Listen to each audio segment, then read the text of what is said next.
My name is Rachel Whitmore, and 3 weeks ago I wrote a check for $50,000 to help pay for my sister's dream wedding. I thought it was the start of healing, the kind of gesture that mends old cracks in a family. Tonight, sitting across from my mother under the soft light of her crystal chandeliers, I realized how wrong I was. The house smelled like rosemary chicken and expensive wine, but there was a chill under it all, something invisible crawling beneath the small talk. My mother's smile was perfect, the kind she reserved for guests, not daughters. My father's silence was heavier than usual. And Emily? She was glowing fingers, tapping her phone, too distracted to notice I hadn't touched my food.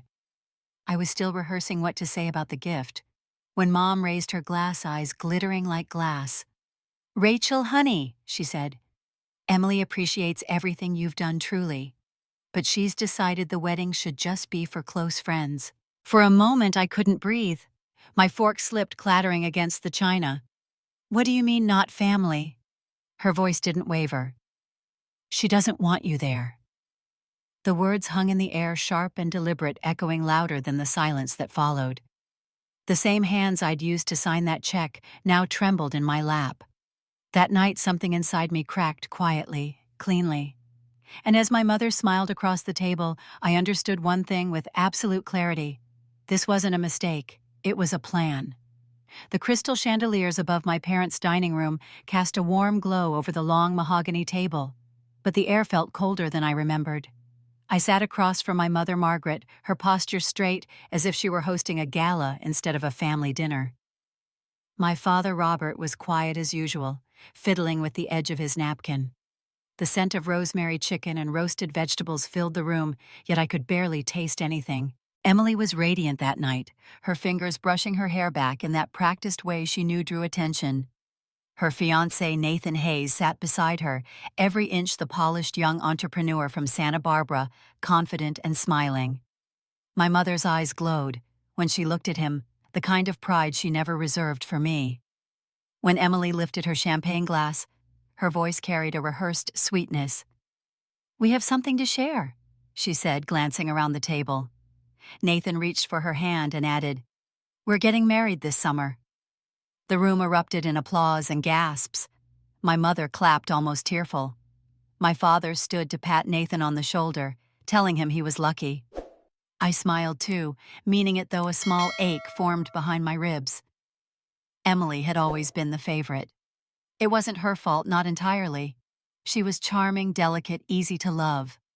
I had always been the one who fixed things quietly in the background, the steady one who didn't need attention. My mother turned to me, her smile polite, controlled. "Rachel, isn't that wonderful? Your sister will finally have the life she deserves. Finally." The word landed like a stone. I nodded, pretending it didn't sting. After dinner, as the conversation swirled about venues and guest lists, I listened more than I spoke. Emily showed pictures on her phone of the vineyard she wanted in Napa Valley, the designer gown she'd been eyeing, the live band that cost more than most cars. Nathan joked that she was planning a royal wedding. My mother laughed and said their family name would finally be printed in the society pages. When Emily mentioned the estimated cost, my father's brows lifted slightly. I saw the flicker of concern in his eyes. They wouldn't be able to afford it without help. My mother brushed it off as she always did, promising that things would work out. The words slipped from my mouth before I could stop them. "If it helps, I'd like to contribute." The table went silent. Emily's hand froze midair. My mother looked at me as though she hadn't heard correctly. "I mean it," I said, trying to steady my voice. "Let me cover part of the wedding, 50,000. Consider it my gift." Emily blinked, startled. Nathan's polite smile faltered. My father cleared his throat but said nothing. My mother finally spoke, her tone soft and careful. "Rachel, that's very generous of you. Emily's lucky to have such a thoughtful sister." But her eyes didn't match her voice. They were assessing, measuring, as if wondering what I expected in return. Emily forced a laugh. "Wow, Rachel. Wow. I don't even know what to say." I smiled, pretending not to notice the unease. It wasn't about showing off. I genuinely wanted to help. Maybe this was how families healed through gestures that said, "I'm still here, even after years of distance." As the night wore on, the wine flowed, and laughter returned to the table, though not easily. My mother's mood seemed lighter, but every compliment she gave Emily carried an undertone I couldn't quite name. At one point, she reached across to fix a strand of Emily's hair, whispering something about how the camera always finds her. When the plates were cleared and the conversation shifted to seating charts, I stood to leave. I had an early morning flight back to Denver, and I didn't want to linger where I never quite fit. Emily hugged me at the door, a brief perfunctory squeeze that smelled faintly of expensive perfume. "Thank you again," she murmured. "You really didn't have to. I wanted to say I know, but I did it because I care." Instead, I just smiled. Outside, the California air was cool against my skin. The night sky was perfectly still, dotted with stars that looked far too peaceful for how restless I felt. As I stepped down the front walk, I heard the faint creak of the screen door behind me. My mother's voice floated out low but clear. "At least she's useful for something." I stopped for a heartbeat, my hands tightening around my purse strap. My father said something I couldn't catch, a soft murmur, maybe a half-hearted defense. Then silence. I could have turned back, confronted her, demanded she explain what useful meant. But what would be the point? It wasn't new. It was the same tone she used when I bought her the new dishwasher last year, the same when I covered Emily's student loans. Gratitude wasn't something my mother believed she owed her eldest daughter. Driving away, the road ahead shimmered in the glow of my headlights. I tried to focus on the asphalt, not the echo of her words. Useful. It was supposed to be enough that I was reliable, that I never asked for anything. Maybe this time would be different. Maybe once Emily's wedding came together, once my family saw that I wasn't competing, they'd finally see me as more than the one who solved problems. When I reached the freeway, I turned on the radio. A soft jazz station filled the silence. The city lights of San Diego faded in my rearview mirror, and for a brief moment, I let myself believe I had done the right thing. That $50,000 wasn't a desperate offering, but a bridge toward something better. Still, as the night deepened and the miles stretched between me and that dinner table, a quiet unease settled in my chest. Families don't change overnight. My mother's voice replayed like a whisper I couldn't shake. At least she's useful. By the time I reached my apartment in Denver, the line between hope and foolishness felt thinner than ever. I told myself I wouldn't overthink it, that love sometimes needed time to sound like love. But deep down, a small, stubborn part of me already knew. Something about that dinner, that silence, that look in my mother's eyes, it wasn't gratitude. It was calculation. And I couldn't yet see how far that calculation would go. A thin layer of snow had already settled on the balcony railings outside my Denver apartment when the package arrived. It was a Thursday morning, the kind of gray winter day that made the city feel slower, quieter. I didn't think much of it when the mail carrier buzzed my door. The envelope was cream-colored, thick, embossed with gold trim. Elegant. Too elegant for bills or business. Inside was a wedding invitation. The paper smelled faintly of perfume, expensive, the font curled like vines. I traced the letters once before I noticed it. My name. Not Rachel Whitmore, but Rachel Whitman. A stranger. And the date printed across the center wasn't what Emily had said during dinner. It was 2 weeks earlier. At first I thought it was a printing mistake, maybe a draft. I sat at the kitchen counter staring at it, coffee cooling beside me. But the more I looked, the more deliberate it felt. The return address wasn't even from my parents' house. It came from a company in Santa Barbara, the same city where Nathan lived. No personal note, no handwriting, just formality. I tried calling Emily first. The line rang until it clicked to voicemail. Her cheerful, recorded voice felt suddenly artificial. I hung up, then dialed my mother. She answered on the second ring, her tone calm but detached. "Rachel, hello." I told her about the invitation, about the misspelled name and the changed date. For a second, there was only silence on the other end. Then she sighed. "It's all fine, sweetheart. Emily made some adjustments to keep things simple. She's only inviting close friends, people she sees often." I felt the air leave my chest. "I'm her sister." I paid for half the wedding. You didn't have to, she said, her voice light but firm. You wanted to help, and that's lovely, but don't make this about yourself. Emily doesn't want stress right now.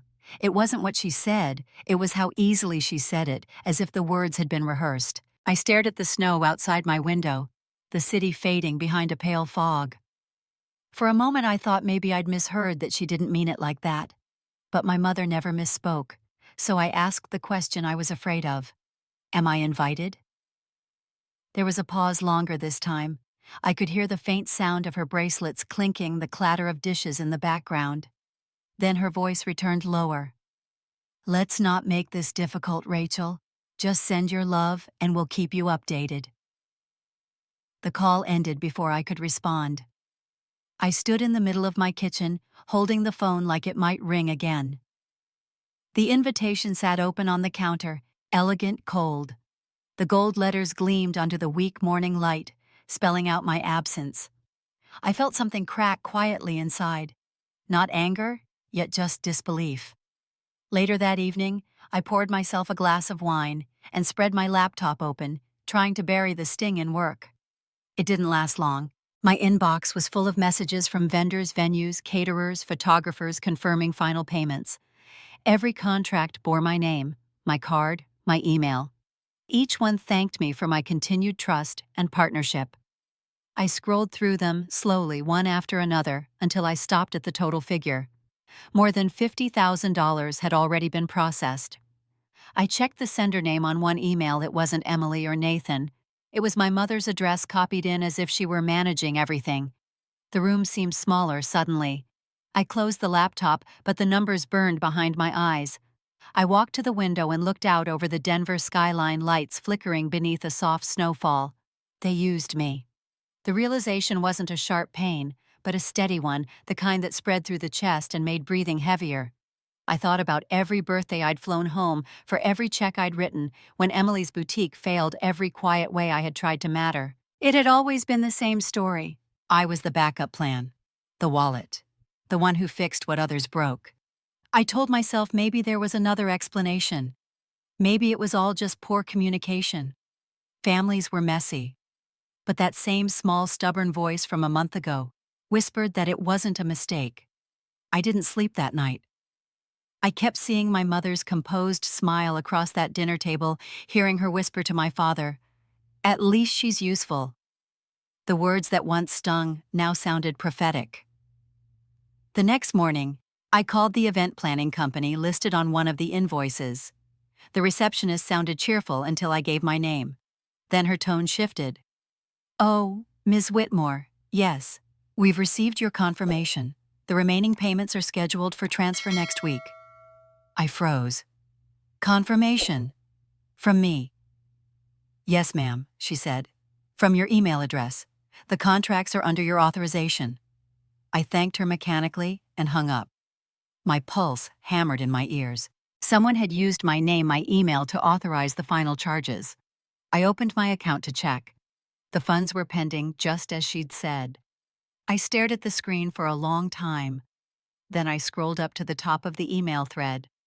Every correspondence ended with the same closing line. "Best regards, Rachel Whitmore." Except it wasn't my writing. The phrasing, the tone too formal, too stiff. That was when anger finally replaced disbelief. I called my mother again. She didn't answer. I tried my father, but he let it go to voicemail. When I finally reached Emily, she sounded breathless, almost cheerful. "Hey, Rach, can I call you later? Things are crazy with the florist right now." I told her about the email about the money. She hesitated only a second before saying, "Mom's been helping with logistics." "You shouldn't stress." I could hear laughter in the background, the sound of clinking glasses music. "Emily, did you know the date changed?" "Oh, right," she said quickly. "We had to shift it. The venue couldn't do the original weekend. It's all fine, really. And the guest list." She sighed. "You always take everything so personally." "It's my wedding, not a work project." The line went quiet. I didn't trust myself to speak, afraid the shake in my voice would sound like begging. When I hung up, I sat on the couch, staring at the unopened bottle of wine from last night. The city outside was waking up the noise of traffic rising from the street below. I had never felt so invisible. By afternoon, I printed every email and every receipt, spread them across my dining table like evidence. The total looked surreal. $50,000 for a wedding I wasn't welcome to attend. I thought of calling a lawyer, but part of me still wanted to understand why. Why the deception? Why go this far? That evening, as the city lights came on, an automated message from one of the vendors pinged my phone. The subject line read, "Final approval pending." I opened it. At the bottom of the message in smaller text, a line caught my eye. Authorized by Rachel Whitmore, verified by secondary contact M. Hayes. Margaret. I stared until the words blurred. The cold that spread through me wasn't from the winter air outside. It was something older, deeper. The quiet understanding that my mother's calculation had only begun. And for the first time, I wondered how far she was willing to go. By the next morning, sleep was impossible. The city outside my window was barely awake, but my mind had been running for hours. I kept replaying every conversation, every look, every small cutting phrase my mother had said that I'd brushed aside as habit. Now it all fit together too neatly to ignore. By noon, I was driving south the highway stretching between Denver and the quiet suburb of Boulder where my parents lived. The radio murmured softly in the background, but I barely heard it. Each mile deepened the dread in my chest. Their house looked the same as it always had: neat hedges, white shutters, a garden trimmed to perfection. I parked by the curb, gripping the steering wheel for a moment before getting out. I wasn't sure what I expected, but as soon as my mother opened the door, the familiar coolness in her expression told me this wouldn't be a misunderstanding. "Rachel, what a surprise," she said, her tone polite, guarded. I walked past her into the living room. The air smelled faintly of lemon polish and her expensive candles. My father was on the couch reading the newspaper. He looked up, startled. "I need to talk to both of you," I said. My mother followed me, closing the door behind her. She didn't ask me to sit. "This is about the wedding, isn't it?" she said, sighing softly, as if I were a child who'd spilled milk on the counter. "You're using my name on financial documents," I said. "I saw the emails. I spoke to the vendors." Her eyes flicked toward my father. He folded the newspaper slowly, a deliberate act of avoidance. "You're making too much of this, Rachel. You offered to pay. You said you wanted to help." "I offered $50,000, I said, trying to keep my voice even. "I didn't give you permission to open accounts or sign contracts under my name. That's fraud." My mother's lips tightened, her voice calm but sharper. "Don't throw words like that around. Everything's under control. Emily just needs things to go smoothly. You changed the wedding date. You didn't even tell me." She crossed her arms. "You were always too busy to be part of planning anyway." I took a breath, my pulse loud in my ears. "Dad, you're really okay with this?" He met my eyes briefly before looking away again. "It's complicated," he muttered. "You know your mother handles most of these things." Complicated. That word again, the family's favorite shield. I turned toward the dining table covered with papers and a large binder. The pages were spread open: guest lists, vendor receipts, and at the center, a glossy event schedule. I leaned in and froze. Printed neatly at the top of the page was my name. Sponsor Rachel Whitmore, pending signature. "So that's it," I said quietly. "You're still using my money. You're still pretending I'm part of it as long as it benefits you." My mother's face didn't change. Her voice dropped lower, almost pitying. "Emily feels pressured when you're around. You always make everything about work, about logic. She wants a simple celebration." "Simple," I repeated, staring at the numbers circled in red ink on the page. $200,000. That's simple." She didn't answer. Something inside me steadied, then a cold calm I didn't recognize at first. I closed the binder, my hands surprisingly steady. I told her I'd be reviewing everything, and that the planners would hear from me directly. Her expression flickered for the first time. "You wouldn't do that," she said. "It would embarrass her." I looked at her and realized she still thought I wouldn't fight back. Maybe she'd spent so long believing I was predictable that she couldn't imagine otherwise. When I left the house, the air outside felt sharper, the light harsher. My hands trembled only once, gripping the car keys. I sat behind the wheel for a long minute, breathing before driving off. Halfway down the street, I saw someone waving near the mailbox. It was my Aunt Megan, my mother's younger sister. She lived 2 blocks away, the family's quiet observer, who'd long ago stepped back from the drama. "Rachel," she called as I rolled down the window. "You look like you've seen a ghost." I parked and got out. We stood by the sidewalk, the winter wind tugging at her scarf. I told her everything: the wedding, the money, the forged emails. She listened, her expression hardening. "That sounds like your mother," she said finally. "She's terrified of looking small. And Emily? Well, she's learned from the best." I wanted to argue, to defend them somehow, but the words caught in my throat. Megan rested a hand on my arm. "They've always depended on your silence, Rachel. They think you won't risk confrontation. But I've seen that look on your face before. You're done letting them write your story." I stared at her, unsure whether to laugh or cry. Done was the right word. I was done being the dependable one, the easy option. Before I left, she mentioned something almost casually. "Did you know Grandma's old trust documents are still in your mother's safe? I remember her saying once she left something for you." I hadn't thought about my grandmother in years. She was the only one who ever stood up to my mother, and when she died, it felt like the last ally in that house had vanished. Driving back toward Denver, the sun dipped low, turning the mountains gold. The tension that had followed me all day began to settle into something clearer. This wasn't confusion anymore. It was betrayal with a paper trail. That night, I sat in my apartment surrounded by the same folders, receipts, and copies I'd printed earlier. Then another email came in from the event company, polite and efficient. It read, "We are awaiting final authorization from the primary sponsor before funds are released." Primary sponsor. I leaned back in my chair, the glow from the laptop screen painting the room in pale light. My mother's calm voice echoed in my head, saying everything's under control. Maybe it was, but not for long. I closed the laptop and stared out at the Denver skyline. Snow had begun to fall again, slow and steady. For the first time in weeks, I felt strangely still. They thought I wouldn't act. They thought I'd stay quiet as always. But some walls once cracked don't hold forever. The next morning, the world outside was buried under snow. Denver looked quiet, blanketed in white, the kind of silence that made even the air feel heavy. I was still in my robe, half awake, when my phone buzzed on the counter. It was Megan. Her voice came through with a mix of anger and disbelief. "Rachel, I just got something you need to hear. A friend of mine works at that bridal boutique Emily uses. She recorded something by accident. You should listen." My stomach tightened. She texted me an audio file. For a moment, I just stared at it, thumb hovering over play. Some part of me didn't want to know, but I pressed it anyway. The recording was muffled at first, clinking hangers, soft chatter, then clear voices I knew too well. Emily's laugh, my mother's careful tone.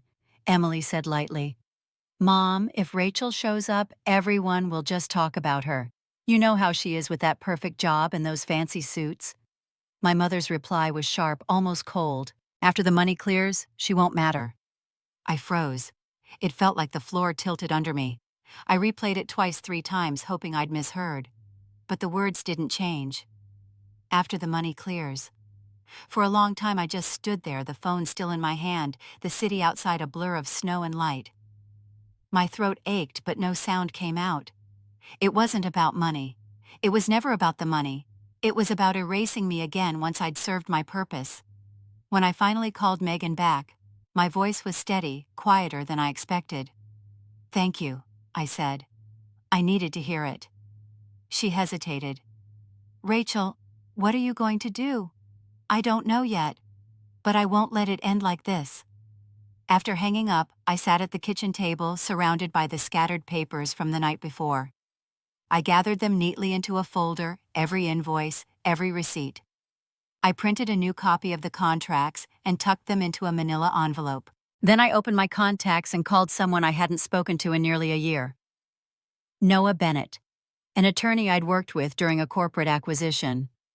We'd shared coffee, long hours, a brief spark that never turned into anything. But he'd always respected me, and I trusted his honesty. He answered on the second ring, voice, familiar and calm. Rachel Whitmore. Now there's a name I didn't expect to see on my screen. I tried to sound casual. Do you have an hour today? It's personal and complicated. He met me that afternoon at a quiet coffee shop near Union Station. The place smelled like espresso and winter air, the kind of warmth you wanted to sit in forever. Noah still wore the same navy coat, still had that way of studying you before speaking. He listened while I explained everything: the wedding, the forged signatures, the recordings. His expression didn't change much, but when I finished, he exhaled slowly. That's not just betrayal, Rachel. That's fraud. And possibly identity misuse. I nodded, fingers tracing the rim of my cup. I know, but I'm not sure I want to sue them. Not yet. Then what do you want? I looked out the window, the snow reflecting sunlight like shards of glass. I want the truth to hurt as much as the lie did. He smiled faintly, not unkindly. You always did play the long game. Just be careful. Revenge isn't strategy. It's not revenge, I said quietly. It's correction. When I got home that night, I replayed the audio again, slower this time. My mother's voice sounded so casual, as if she'd said the same thing 100 times before. That was what cut deepest. It wasn't anger. It was routine. I created a new folder on my laptop and named it simply Proof. Inside, I saved every document, every email, every screenshot. I printed a transcript of the recording, underlined the sentence that haunted me. After the money clears. Outside, the snow kept falling soft and steady. I spent hours sorting papers into neat stacks, building a wall of evidence no one could deny. Somewhere between exhaustion and focus, I realized I wasn't angry anymore. I was done being surprised. At midnight, my phone buzzed again. A text from Emily. A photo of her and Nathan at some dinner party, captioned, "Found the perfect cake designer." Her smile was radiant. My name wasn't mentioned. I stared at it until my chest tightened, then locked the screen and turned the phone face down. By morning, my decision was made. I sent polite messages to the vendors asking for updated invoices phrased like a curious client, confirming small details. No one questioned it. They all assumed I was managing logistics. My mother's control was slipping even if she didn't know it yet. In the afternoon, I emailed Noah the recording and copies of the contracts with a short note, just in case. He replied within minutes. Keep everything documented. If they've used your information, they'll have to answer for it. His last line lingered with me. They'll have to answer. I closed my laptop and leaned back on the couch, the faint hum of the city filling the silence. Somewhere out there, my family was celebrating, preparing for a wedding built on my generosity. They thought I'd stay quiet, that I'd swallow it like I always had. But I was learning something new about silence. It could destroy, just as surely as words. That evening, Megan called again. I told her about Noah, about the file I was building. She didn't try to talk me out of it. Instead, she said softly, "Your grandmother always said you'd be the one to make things right." I think she knew this day would come. After we hung up, I sat by the window watching the snow dissolve into rain. Denver lights flickering through the fog. My reflection stared back, calm, steady. They wanted me invisible. They'd get exactly what they asked for now. The next week moved with surgical precision. I stopped reacting and started calculating. Every choice, every email, every delay was a quiet thread pulling something bigger together. On Monday, I logged into the payment portal for the wedding vendors. The numbers glowed on the screen, waiting for authorization. I studied them one by one, clicking through the contracts. There was a tab marked Final Payment. I disabled automatic transfers, locking them behind an approval code only I could release.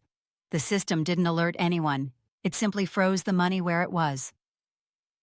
2 hours later, Noah called from his office downtown.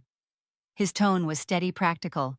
He'd filed a temporary suspension of payment authorization, citing an internal dispute over sponsorship.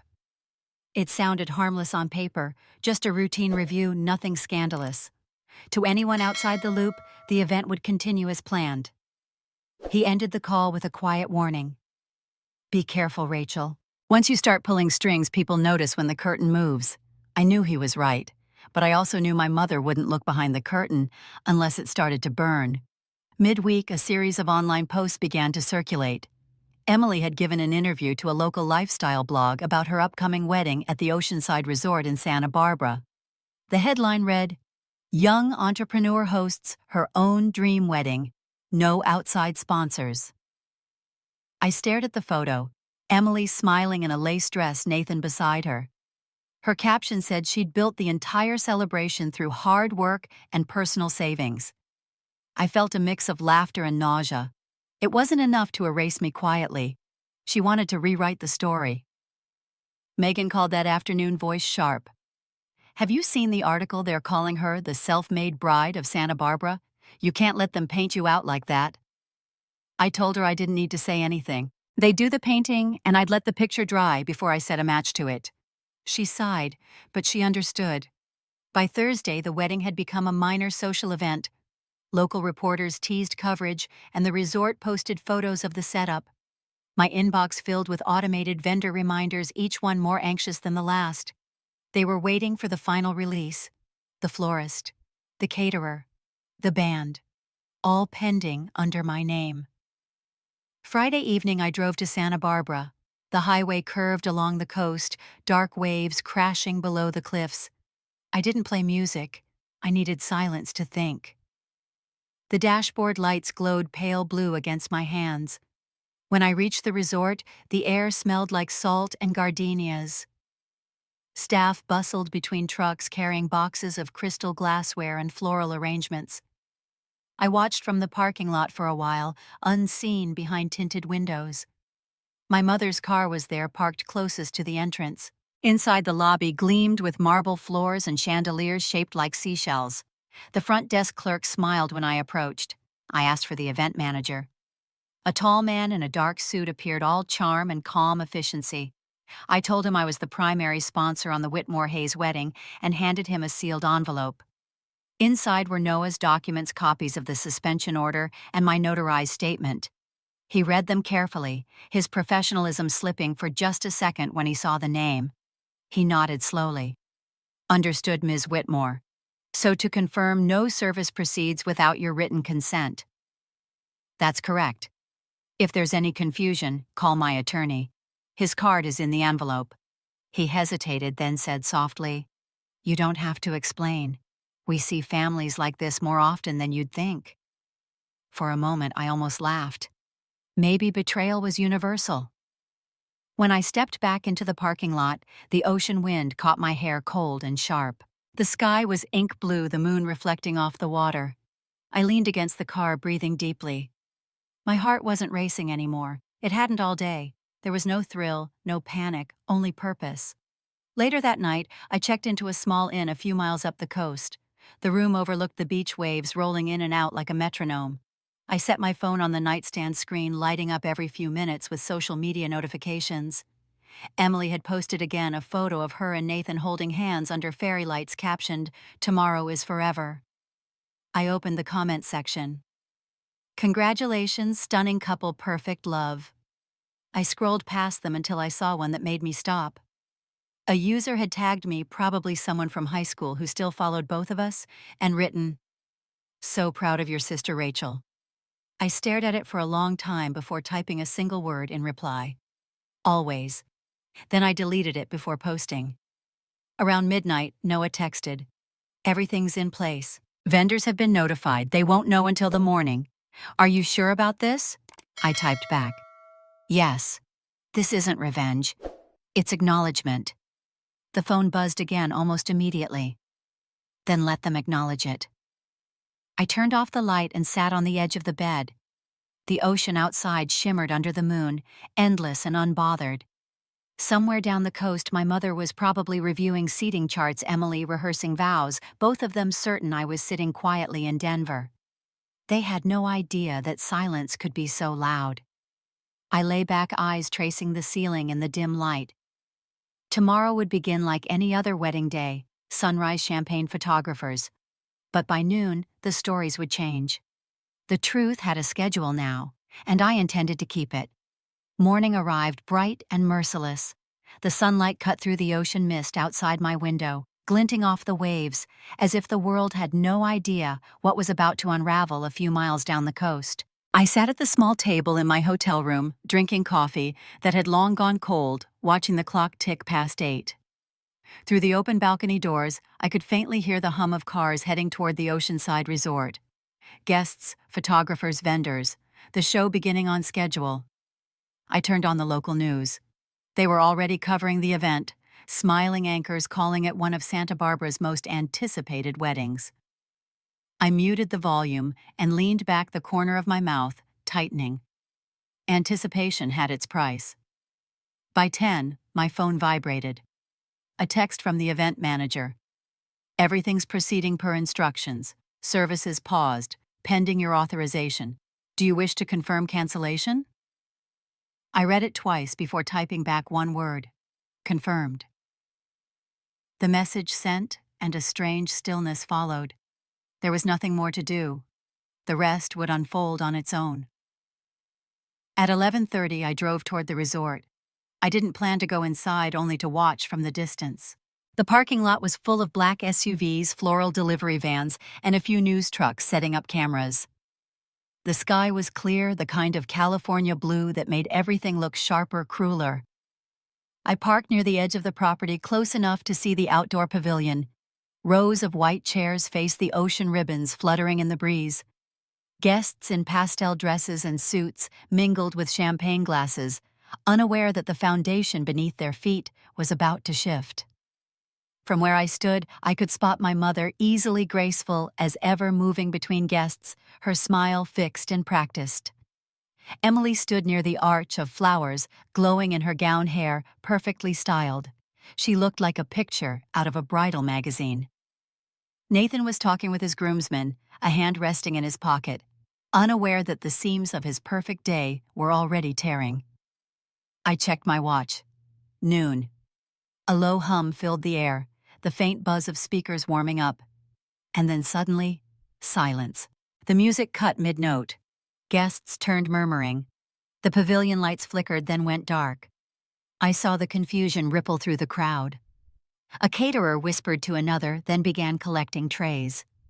The band members stepped down from the stage, their instruments hanging silent. Within seconds, staff started leaving the floor, one group after another, moving quickly but politely, their faces composed. Emily's voice carried across the stillness. "Mom, what's happening?" Margaret tried to maintain control, waving her hands at the staff, her voice low but tense. "Everything's fine, just a minor issue. Keep smiling." Then the resort manager approached her, a folder in his hand. Even from my distance, I could see the stiffness in his posture. He spoke quietly, but the microphone near the stage picked up enough of his words to echo faintly. "This event has been suspended per request of the primary contract holder, Ms. Rachel Whitmore." The words hit the air like a stone dropped into still water. Conversation stopped. Every head turned, scanning the crowd, searching for me. Margaret's face drained of color. Emily's eyes widened.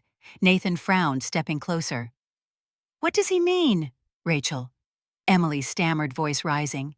She's confused. It's a mistake." The manager simply handed over the document and walked away. Nathan looked at the page, his expression hardening. "You told me this wedding was fully paid. You said it was all settled." Emily's voice broke. I don't understand. She's doing this to spite me." His voice dropped lower, sharper. "Or maybe she's not the one lying." He tossed the folder onto the table beside them and walked away, his groomsmen following. Cameras caught flashes of movement, reporters whispering into microphones, sensing the story unfolding live. Margaret reached for her daughter, whispering something I couldn't hear. Emily pushed her hand away, tears streaking her makeup. The guests began leaving, the perfect wedding dissolving in slow motion under the California sun. I stood by my car watching it all. A single thought passed through me: how quiet destruction could be when it didn't need to scream. Within an hour, local news outlets were posting updates. Lavish $200,000 wedding canceled mid-ceremony. Financial dispute leaves guests stunned. The same anchors who'd smiled earlier now wore professional concern, their voices filled with practiced sympathy. I didn't need to read the comments. I already knew what they'd say. Shock, speculation, pity. None of them would know the truth yet. But they would soon. At 2:30, as I sat in my car near the highway, overlook my phone buzzed again. Unknown number. A message with a single link. The sender's name read anonymous. I hesitated for a moment, then opened it. A video file began to play, shaky at first, then stabilizing. My mother's voice filled the car, crisp and familiar. After the money clears, she won't matter. Emily's laughter followed, soft and careless. The video cut to the boutique's fitting room camera, clear audio, clear faces. The same recording Megan had sent me days ago, but now someone had added text overlays, timestamps, proof.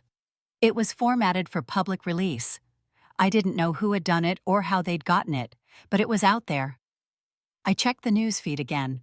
The clip was already spreading, attached to the earlier wedding headlines. Inside the resort, panic must have turned to silence. My phone vibrated again, another text, this time from Megan. "It's everywhere, Rachel. The truth's out." I watched the horizon where the ocean met the sky, the sun sinking low, waves glittering like shattered glass. The satisfaction wasn't loud. It was quiet, measured, heavy with closure. They wanted me gone, erased. Now their own words had replaced me. For a long time I stayed there, the phone cooling in my hand. In the distance, sirens echoed faintly, maybe for crowd control, maybe for nothing at all. When I finally started the engine, the air felt lighter, almost clean, the kind of air that follows after a storm. I didn't know who sent the video or why they'd chosen that moment, but I didn't need to. Some truths have perfect timing, and the rest, I suspected, was still on its way. By the time I reached the resort again, the chaos had turned into an eerie kind of quiet. Guests were scattered in small clusters, whispering to one another, faces pale under the sharp afternoon light. The floral arch still stood, ribbons twisting in the wind, a reminder of a ceremony that had never begun. The large LED screen near the stage was still on, playing the same loop. I parked by the entrance unnoticed and walked closer. The recording was crisp, the voices unmistakable. My mother's tone was calm, dismissive. "After the money clears, she won't matter." Emily's laugh followed, light, careless. "If she shows up, everyone will just talk about her." Each repetition drew new gasps from the remaining guests. No one moved to turn it off. The video changed suddenly, showing screenshots of the loan papers, emails, the contracts bearing my signature beside a second one, my mother's slightly altered but close enough to fool most people. Beneath it, a caption appeared. "Financial records verified by the planning company." Someone had edited everything perfectly. It wasn't just exposure, it was proof. I stood at the back, unseen among the murmuring crowd. Cameras flashed, phones recorded. Reporters hovered at the edge, hungry for statements. I could see my mother's figure near the front row, her once immaculate poise unraveling. She clutched her purse tightly, knuckles white, whispering to someone who wasn't listening. Emily's makeup was streaked down her cheeks. Her wedding gown, still pristine, looked wrong now under the harsh light, like a costume that didn't belong to her. Nathan stood beside her for a moment, expression blank, then turned toward her. "Is it true?" he asked, loud enough for those nearby to hear. Emily shook her head desperately. "No, it's not. It's all been twisted. Rachel must have—" Nathan cut her off. Voice clipped, shaking his head. "Stop. You said you handled everything. You told me she was fine with it." She reached for him, but he stepped back. "You lied, Emily. About the money, about her, about all of it." His tone carried finality. Not anger, just disappointment so sharp it drew more attention than shouting could have. He took off his boutonniere, dropped it on the table, and walked away through the crowd. The guests parted in silence as he passed. My mother called after him, trying to restore order, her voice breaking mid-sentence. "Nathan, please don't leave. This is just a misunderstanding." He didn't turn around. Reporters closed in now, microphones flashing, questions firing like tiny bullets. Was the wedding financed through fraud? Did your daughter misuse her sister's identity? Margaret tried to speak, but her words came out thin, desperate. No, no, this is being exaggerated. My daughters love each other. We're resolving this privately. The cameras didn't care. They zoomed closer. The image on the big screen froze, paused on my mother's face, mid-sentence, eyes caught in a half-blink, that made her look unfamiliar, almost cruel. I felt no triumph, only a kind of exhausted clarity. I stepped forward. The movement caught attention immediately. People turned, some gasped. Emily's eyes widened when she saw me. My mother's voice faltered. Rachel. I stopped a few feet from them, my black coat still damp from the sea air. I didn't raise my voice. I didn't do this to destroy your day, I said quietly.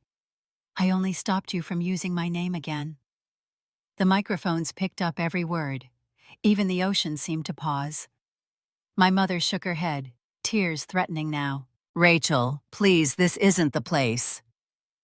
It's exactly the place, I replied. Because you chose the stage. I just turned on the lights. The crowd stayed silent, waiting for something more. Emily's voice cracked. You've ruined everything. I looked at her. No, Emily. You did that when you decided I didn't belong. A gust of wind lifted her veil, slightly tangling it around her shoulder. For a moment, she looked like she might cry, but nothing came. She stood frozen, clutching the folds of her dress, as though holding on to what was left of her story. My mother finally dropped into a chair, head in her hands. For the first time, she looked small.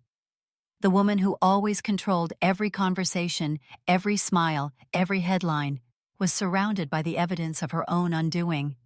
The manager appeared again, voice low and steady. Ms. Whitmore, do you wish to conclude the event? I nodded once. He turned off the lights on the stage, and the screen went dark. The faint murmur of the guests rose again, but no one approached me. They parted quietly as I walked away, eyes avoiding mine. At the edge of the pavilion, I turned once more. The sunlight hit the glass doors, casting reflections across the floor. My mother and sister sat in the center of that light, their outlines blurred almost like ghosts fading from a photograph. I said softly, more to myself than to them, justice doesn't need noise, only clarity.